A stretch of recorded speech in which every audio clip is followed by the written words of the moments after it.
Welcome to Bhavat media news. ముందుగా headlines చూద్దాం. సబ్సిడీలు లేకపోతే మస్క్ దక్షిణాఫ్రికాకి, ట్రంప్ తీవ్ర వ్యాఖ్యలు.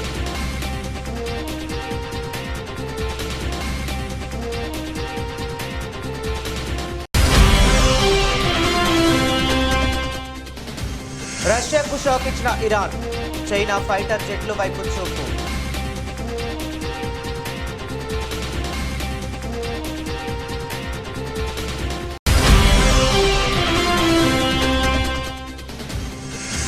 కర్ణాటక ముఖ్యమంత్రి సిద్ధరామయ్యకు షాక్, సీఎం సీటు చేజారనుందా?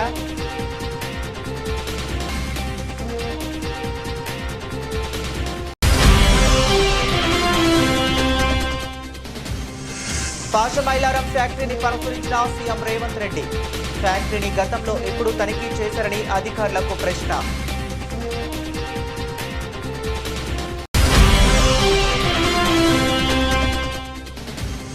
బీజేపీ సభ్యత్వానికి గోషామహల్ ఎమ్మెల్యే రాజాసింగ్ రాజీనామా, రాష్ట్ర అధ్యక్ష ఎన్నికల వేళ సంచలన నిర్ణయం.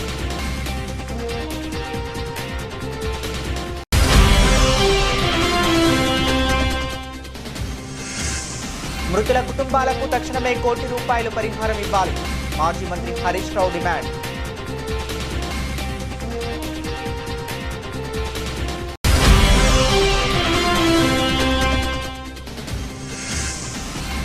బీఎంసీ ఎన్నికల వేళ ఒంటరి పోరుకు కాంగ్రెస్ పై పెరుగుతున్న ఒత్తిడి.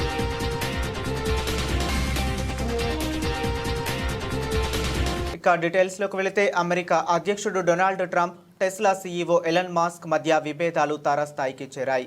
ప్రభుత్వం ప్రతిపాదించిన ఓ కీలకమైన పన్నుల బిల్లు విషయంలో ఇరువురి మధ్య మాటల యుద్ధం తీవ్రమైంది.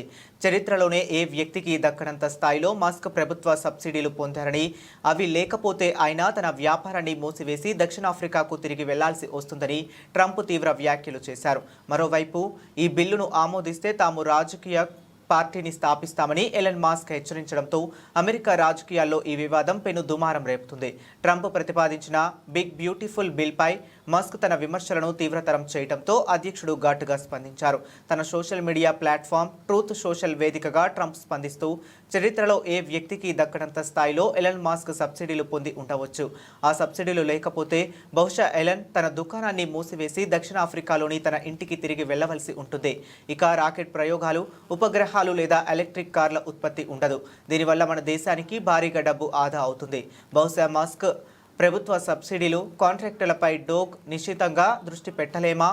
దీనివల్ల పెద్ద మొత్తంలో డబ్బు ఆదా చేయవచ్చు అని ట్రంప్ తన పోస్టులో పేర్కొన్నారు. ట్రంప్ మాస్క్ మధ్య వివాదానికి ప్రధాన కారణం ఎలక్ట్రిక్ వాహనాలు కొనుగోలుపై ప్రస్తుతం ఉన్న $7,500 పన్ను రాయితీని ఈ బిల్లు రద్దు చేస్తుందనే ఆందోళనలే. ఈ రాయితీని తొలగిస్తే ఎలక్ట్రిక్ కార్ల ధరలు గణనీయంగా పెరుగుతాయి. ఇది టెస్లా వంటి కంపెనీలకు పెద్ద దెబ్బే. ఈ నేపథ్యంలోనే మాస్క్ ఈ బిల్లును తీవ్రంగా వ్యతిరేకిస్తున్నారు. అయితే తాను ఎప్పటి నుంచో ఎలక్ట్రిక్ వాహనాల తప్పనిసరిగా నిబంధనలకు వ్యతిరేకమని ట్రంప్ స్పష్టం చేశారు. ఇది ఒక పనికిమాలిన నిబంధన. నా ఎన్నికల ప్రచారంలోనూ దీని గురించి నేను స్పష్టంగా చెప్పాను. ఎలక్ట్రిక్ కార్లు మంచివే, కానీ అందరూ వాటిని కొనాలని బలవంతం చేయకూడదు అని ట్రంప్ వివరించారు. ఒకప్పుడు ట్రంప్కు సన్నిహితుడిగా ఉన్న మస్క్ గత నెల రోజులుగా ఈ $4 ట్రిలియన్ పన్నుల బిల్లు విషయంలో అధ్యక్షుడితో విభేదిస్తున్నారు. సోమవారం ఆయన తన విమర్శలతో తీవ్రతను పెంచుతూ, ఈ బిల్లు సెనేట్లో ఆమోదం పొందితే అమెరికా పార్టీ పేరుతో కొత్త రాజకీయ పార్టీని ప్రారంభిస్తామని హెచ్చరించారు. ఈ బిల్లు వల్ల దేశ జాతీయ అప్పు $3 ట్రిలియన్ పైగా పెరుగుతుందని, ఇది దేశాన్ని దివాలా తీయిస్తుందని ఆయన ఆరోపించారు. దీనిని రుణ బానిసత్వ బిల్లు అని అభివర్ణిస్తూ, ఈ బిల్లు వల్ల దేశం అప్పుల ఊబిలోకి కూరుకుపోతుంది. మనది ఇప్పుడు ఒకే పార్టీ దేశంలా మారింది, అదే పోర్కీ పిగ్ పార్టీ. ఇప్పుడు ప్రజల గురించి నిజంగా పట్టించుకునే కొత్త పార్టీ రావాల్సిన సమయం వచ్చింది అని మాస్క్ ట్వీట్ చేశారు. మధ్యప్రాచ్యంలో మారుతున్న రాజకీయ సమీకరణాలకు అద్దం పడుతూ ఇరాన్ కీలక నిర్ణయం తీసుకుంది. ఇన్నాళ్ళు సైనిక అవసరాల కోసం రష్యాపై ఆధారపడిన టెహ్రాన్ ఇప్పుడు చైనా వైపు చూస్తుంది. ఇటీవలే అమెరికా, ఇజ్రాయెల్ జరిపిన వైమానిక దాడులను సమర్థవంతంగా ఎదుర్కోవడంలో విఫలమైన ఇరాన్ తన వాయుసేనను ఆధునీకరించేందుకు చైనా నుంచి J-10C యుద్ధ విమానాలను కొనుగోలు చేసేందుకు చర్చలు వేగవంతం చేసింది.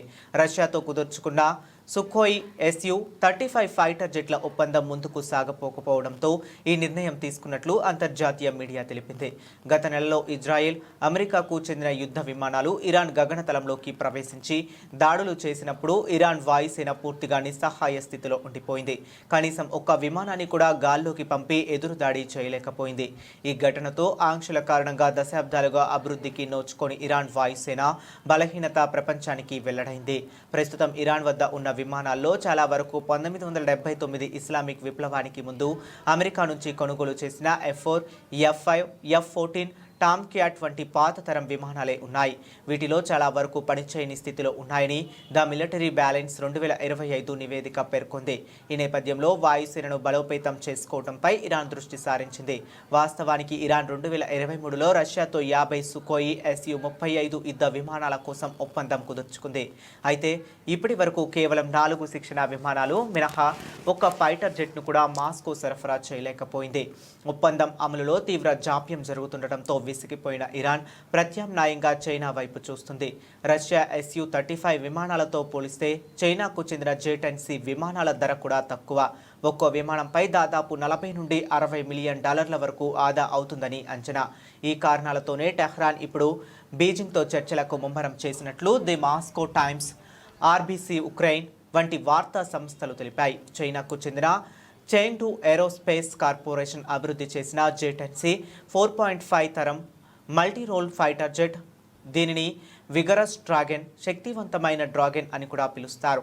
అత్యాధునిక AESA ఎలక్ట్రానిక్ యాక్టివ్ స్టాన్ అరే రాడర్ వ్యవస్థ దీని సొంతం.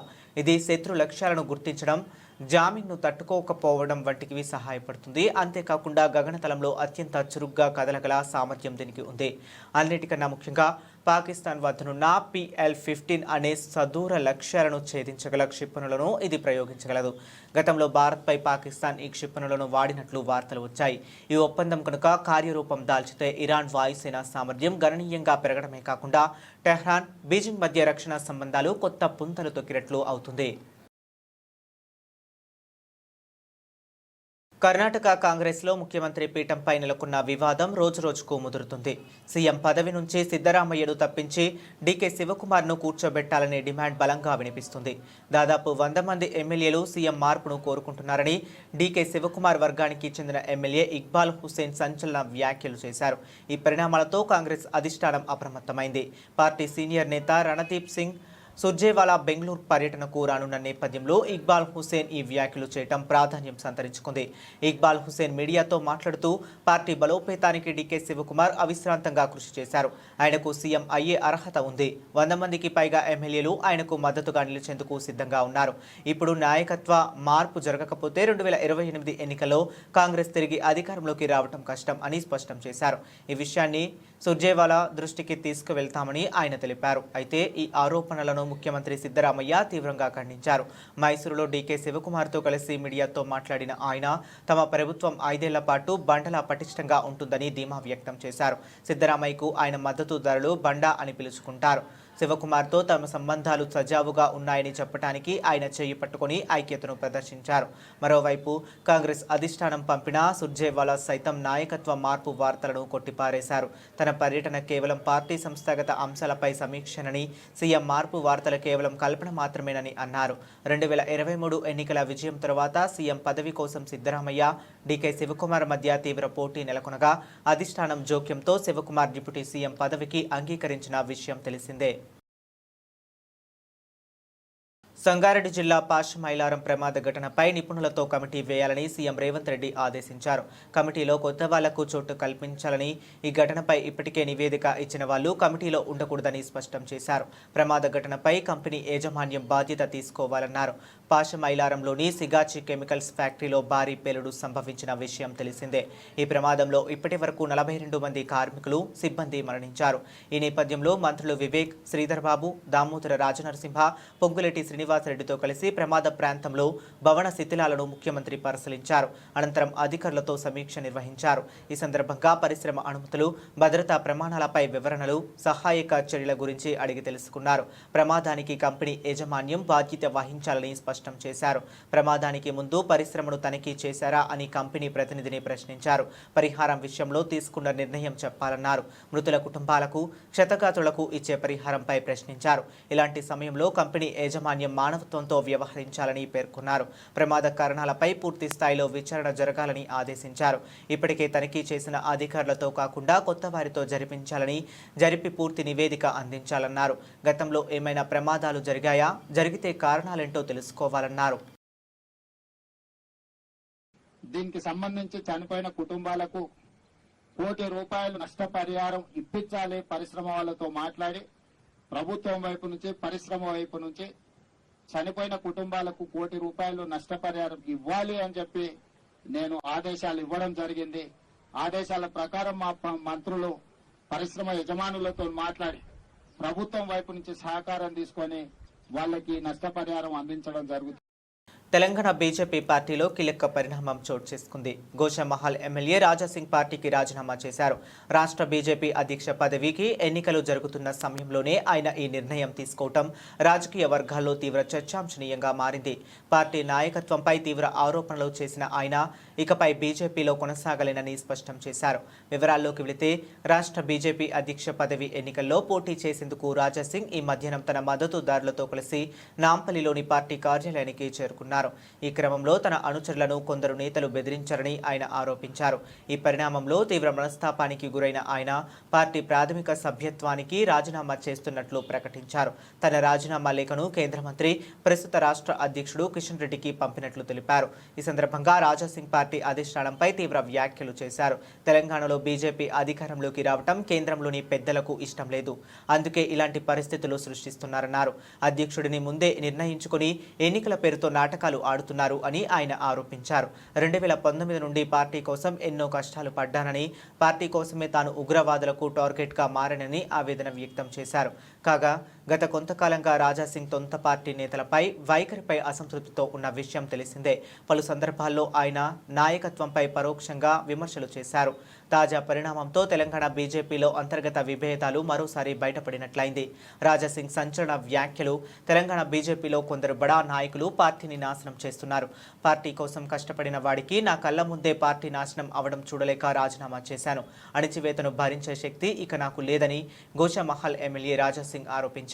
आपके ही हाथों से हम पार्टी में ज्वाइन हुए थे 2014 में और आपके ही हाथों में हम रिजाइन दे रहे हैं, हम पार्टी के बाहर जा रहे हैं, क्योंकि ये मोनोपोली जब तक पार्टी में बंद नहीं होगी तब तक पार्टी सत्ता में नहीं आएगी और हम दम घुट कर हम पार्टी का सर्वनाश हम नहीं देख सकते।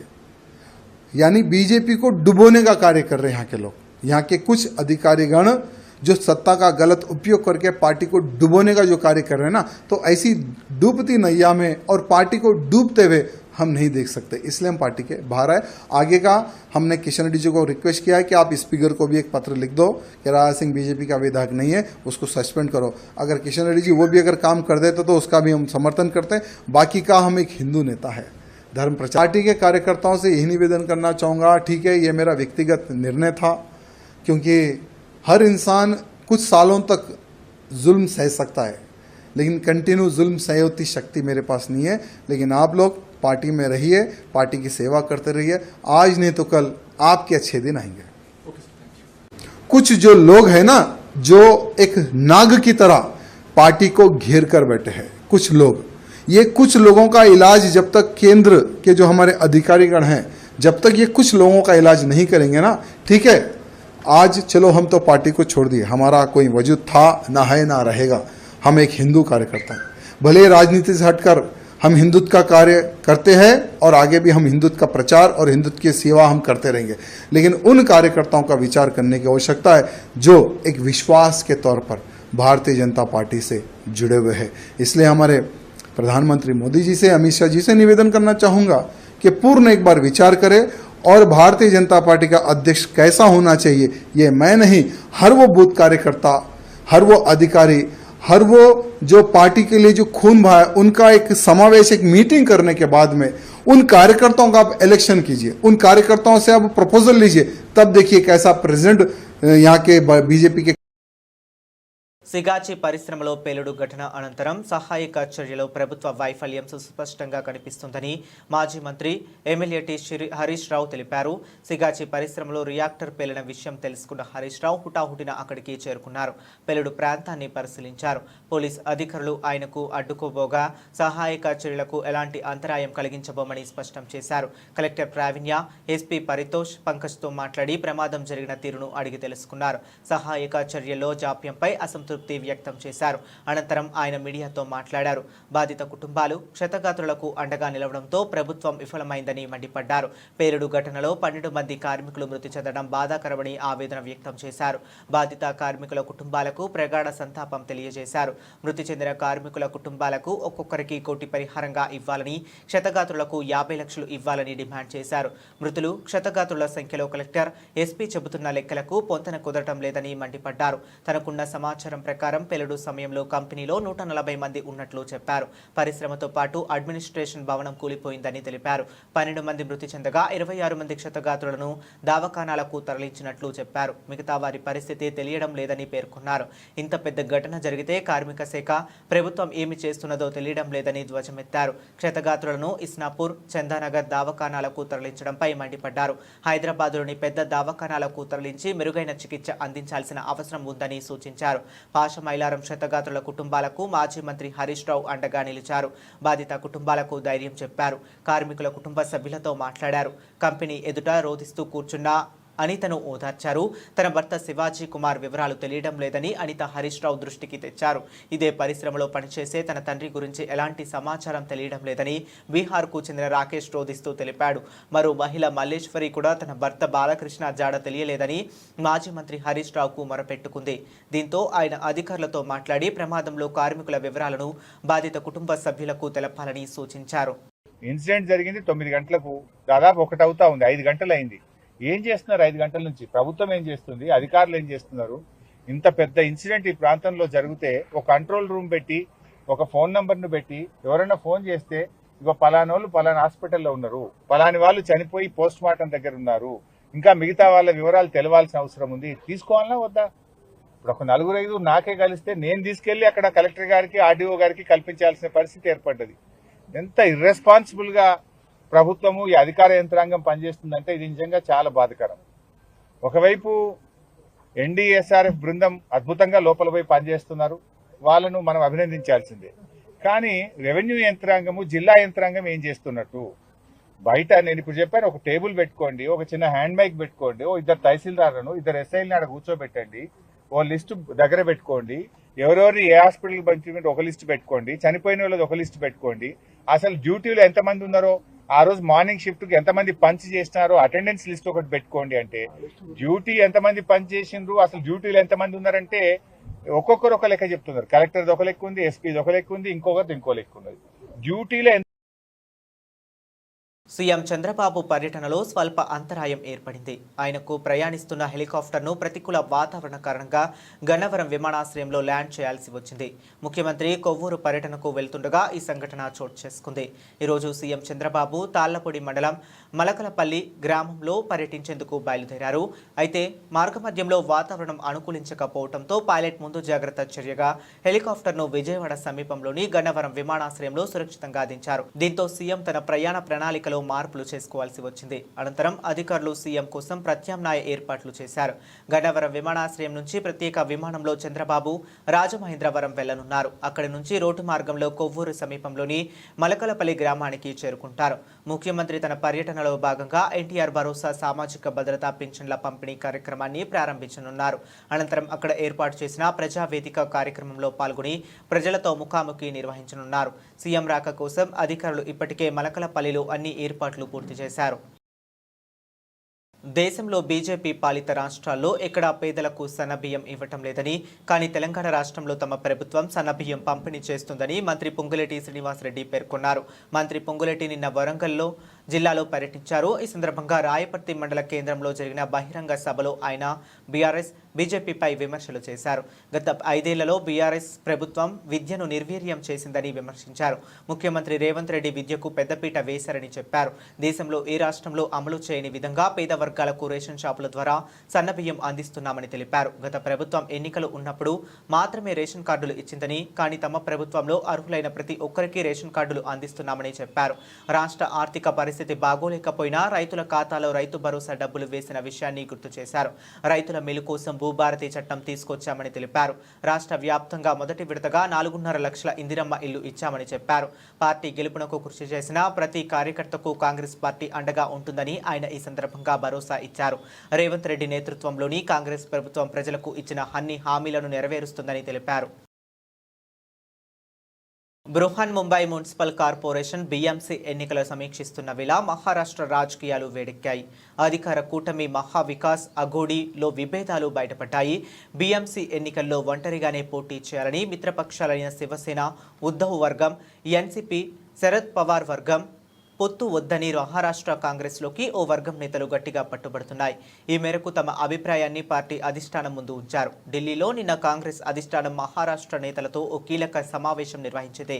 ఈ సమావేశానికి రాష్ట్ర కాంగ్రెస్ ఇన్ఛార్జ్ రమేష్ చెన్నితాల, రాజ్యసభ సభ్యుడు ముకుల్ వాస్నిక్, మాజీ పీసీసీ అధ్యక్షుడు నానా పటేల్ వంటి ముఖ్య నేతలు హాజరయ్యారు. ఈ సందర్భంగా పలువురు నేతలు బీఎంసీ ఎన్నికల వ్యూహంపై తమ ఆందోళన వ్యక్తం చేశారు. ఎంవీఏ కూటమిలో బరిలోకి దిగితే ముంబై నగరంలో కాంగ్రెస్ పార్టీ ఉనికికే ప్రమాదం ఏర్పడుతుందని అధిష్టానానికి వివరించారు. కూటమి పొత్తుల వల్ల పార్టీ తీవ్రంగా నష్టపోతుందని నేతలు విశ్లేషించారు. ముఖ్యంగా కాంగ్రెస్కు అండగా ఉంటే మైనారిటీ ఓట్లు క్రమంగా ఉద్ధవ్ ఠాకరే నేతృత్వంలో శివసేన వైపు మల్లుతున్నాయని వారు ఆందోళన వ్యక్తం చేశారు. అదే సమయంలో హిందుత్వ భావాజాలం ఉన్న ఓటర్లు కాంగ్రెస్కు మద్దతు ఇవ్వటం లేదని, దీంతో పార్టీ రెండు వైపులా నష్టపోతుందని వారు పేర్కొన్నారు. అత్యంత సంపన్నమైన బీఎంసీలో పట్టు కోల్పోతే భవిష్యత్తులో పార్టీ కోలుకోవటం కష్టమని వారు అభిప్రాయపడ్డారు. గత ఎన్నికల ఫలితాలు కూడా కాంగ్రెస్ నేతల ఆందోళనకు బలం చేకూరుస్తున్నాయి. 2017 బీఎంసీ ఎన్నికల్లో మొత్తం 227 స్థానాలకు గాను కాంగ్రెస్ కేవలం 31 సీట్లు మాత్రమే గెలుచుకుంది. అంతకుముందు 2012లో 56, 2007లో 75 స్థానాలు దక్కించుకున్న పార్టీ క్రమంగా తన బలాన్ని కోల్పోతూ వస్తుంది. అంతేకాకుండా గత ఏడాది జరిగిన అసెంబ్లీ ఎన్నికల్లోనూ ఎంవీఏ కూటమి ఘోరంగా విఫలమైంది. మొత్తం 288 అసెంబ్లీ స్థానాలకు గాను ఎంవీఏ కేవలం 46 సీట్లకే పరిమితం కాగా అందులో కాంగ్రెస్ గెలిచింది కేవలం 16 స్థానాలే. అయితే కాంగ్రెస్ అధిష్టానం ఈ క్లిష్టమైన నిర్ణయం తీసుకోవాల్సిన అవసరం రావచ్చని తెలుస్తుంది.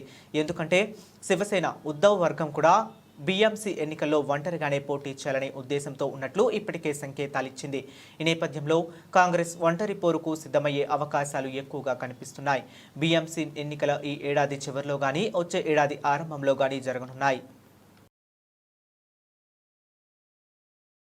ప్రభుత్వ వైద్య సేవలు ప్రజలందరికీ అందుబాటులో ఉండాలని రాష్ట్ర మానవ హక్కుల కమిషన్ చైర్మన్ షమీం అఖ్తర్ తెలిపాడు. యాదాద్రి భువనగిరి జిల్లా చౌటుప్పల్ మున్సిపాలిటీ కేంద్రంలోని ప్రభుత్వ హాస్పిటల్ను సందర్శించారు. హాస్పిటల్లో ప్రజలకు అందుతున్న వైద్య సేవలను ఆరా తీశారు.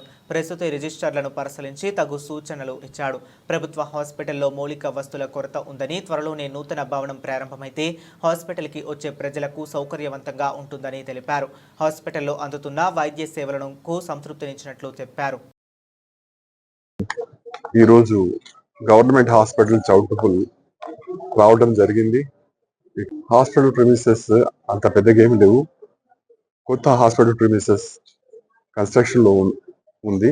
అది ఒక 6 నెలల లోపల హాస్పిటల్ అథారిటీస్ కి అందజే కాంట్రాక్టర్ కూడా తెలియబడిసినాడు. హాస్పిటల్ మొత్తం తిరిగి ప్రతి వార్డు కూడా చూడడం జరిగింది. రికార్డ్స్ ప్రకారంగా, డాక్టర్ స్టేట్మెంట్ ప్రకారంగా రోజుకు 300 నుండి 350 మంది పేషెంట్స్ ఇక్కడ ట్రీట్మెంట్ తీసుకుంటా ఉన్నారు యాజ్ అవుట్ పేషెంట్ గా. ఇన్ పేషెంట్ కూడా చాలా మంది వచ్చి తీసుకుంటా ఉన్నారు. ఇంత చిన్న హాస్పిటల్ అయిపోయినా కూడా ఇక్కడ పాలియేటివ్ కేర్ అంటే క్యాన్సర్ తో సఫర్ అయ్యే పేషెంట్స్ ని కూడా వాళ్లకు ఒక పద్ధతి ప్రకారంగా, ఒక షెడ్యూల్ ప్రకారంగా వాళ్ళ కూడా ట్రీట్మెంట్ ఇవ్వడం జరుగుతుంది. ఎవరైతే హాస్పిటల్కి వచ్చి ట్రీట్మెంట్ తీసుకోలేరు వాళ్ళ ఇంటి దగ్గర ట్రీట్మెంట్ కూడా ఇవ్వడం జరుగుతుంది. అదే కాకుండా డయాలిసిస్ పేషెంట్స్ కూడా. బంగారం అంటే ఇష్టం లేని వాళ్ళు ఎవరుంటారు చెప్పండి? మరీ ముఖ్యంగా ఆడవాళ్లకు బంగారం అంటే ప్రాణం. ఎంత ఉన్నా ఇంకా కావాలని అంటారే తప్ప నో చెప్పరు. గత నెల ప్రారంభంలో బంగారం ధరలు పసిడి ప్రియులకు చుక్కలు చూపించాయి. 24 క్యారెట్ల స్వచ్ఛమైన బంగారం తగ్గినట్లుగా తగ్గి మళ్లీ లక్షకు చేరింది. అయితే జూన్ చివరి వరకు వచ్చేసరికే ధరలు మళ్లీ తగ్గాయి. 24 క్యారెట్ల బంగారం ధర 93,000కు పడిపోయింది.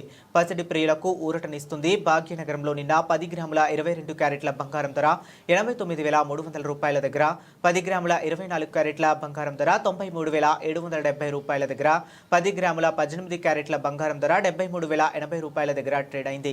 నిన్నటితో పోల్చుకుంటే ఈరోజు బంగారం ధరలు బాగా తగ్గాయి. 10 గ్రాముల 24 క్యారెట్ల బంగారం ధర 93,610 రూపాయల దగ్గర, 10 గ్రాముల 22 క్యారెట్ల బంగారం ధర 89,150 రూపాయల దగ్గర, 10 గ్రాముల 18 క్యారెట్ల బంగారం ధర 73,000 రూపాయల దగ్గర ట్రేడ్ అవుతుంది.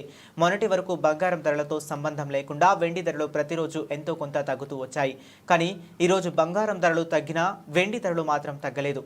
నిన్న హైదరాబాద్ నగరంలో 100 గ్రాముల వెండి ధర 11,900 దగ్గర ట్రేడ్ అయింది.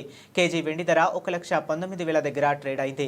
వెండి ధరలో ఈరోజు ఎలాంటి మార్పు లేదు కాబట్టి 100 గ్రాముల వెండి ధర 11,900 దగ్గర ట్రేడ్ అయింది. కేజీ వెండి ధర 1,19,000 దగ్గర ట్రేడ్ అయింది. ఇంగ్లాండ్తో జరుగుతున్న 5 టెస్టుల సిరీస్లో ఇప్పటికే 0-1తో వెనుకబడిన టీమిండియాకు కీలకమైన రెండో టెస్టుకు ముందుకు కాస్త ఊరటని లభించింది.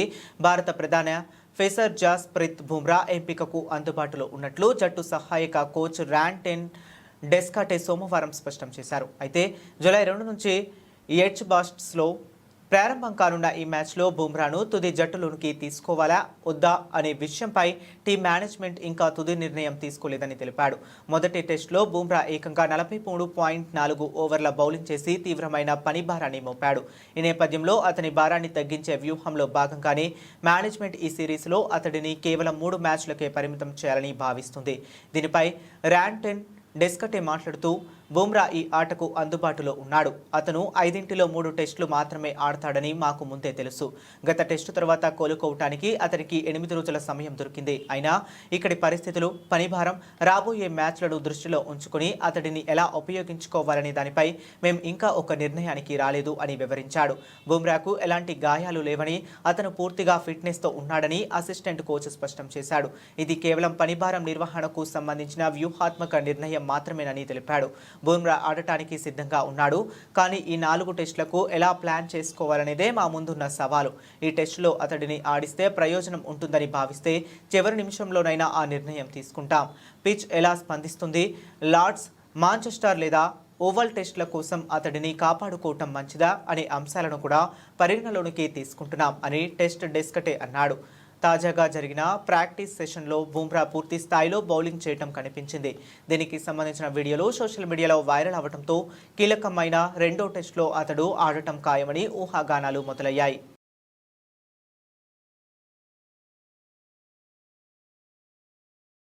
బులెటిన్ ముగించే ముందు మరొకసారి హెడ్లైన్స్ చూద్దాం. సబ్సిడీలు లేకపోతే మస్క్ దక్షిణాఫ్రికాకి, ట్రంప్ తీవ్ర వ్యాఖ్యలు.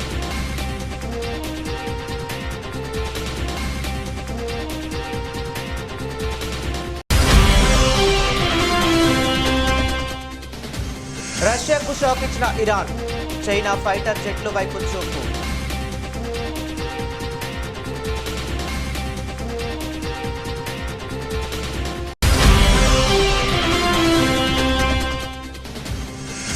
కర్ణాటక ముఖ్యమంత్రి సిద్ధరామయ్యకు షాక్, సీఎం సీటు చేజారినుందా?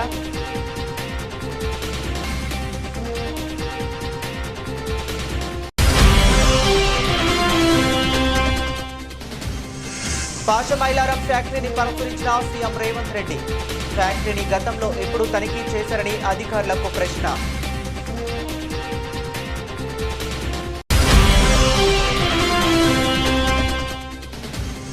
బీజేపీ సభ్యత్వానికి గోషామహల్ ఎమ్మెల్యే రాజాసింగ్ రాజీనామా, రాష్ట్ర అధ్యక్ష ఎన్నికల వేళ సంచలన నిర్ణయం.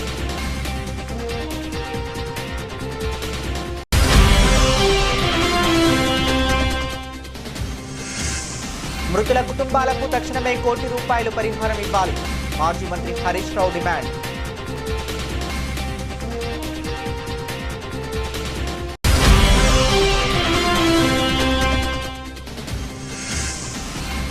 జీఎంసీ ఎన్నికల వేళ ఒంటరి పోరుకు కాంగ్రెస్ పై పెరుగుతున్న ఒత్తిడి.